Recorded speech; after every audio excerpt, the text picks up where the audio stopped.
chuthe ni jopiny moko nitie mawacho ni in ema onego ibed jalup jatend piny, onego ibed deputy president. Ji nyalo loso.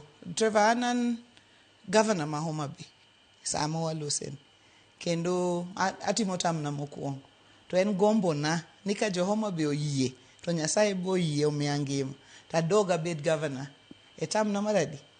Mar ariyo. Lakini mbaka ma ji goyo ok dadi atwang' dho ji te ni kik igo mbaka moro amora. But an kaka Nyawang'aya mane kama antie. Ponono ni jopiny owacho ni in e deputy president mwagolo kaka ODM. Apani wachak gi an dwarona mar bedo second term governor ma Homabay mane mwadhigo nyime. Okay. Yeah. To ntiere jopiny ng'eni samoro wacho ni duond jopiny en duond Nyasaye. Ka jopiny owacho nikech gini isewinjo kata an asewinjo mang'eny.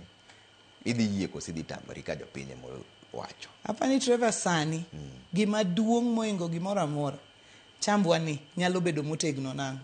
Mar ariyo maduong' na ere kaka nyalo tiyo ne jo Homabay maber kaka asetiyoni mondo giyie ni giduoka kaka governor.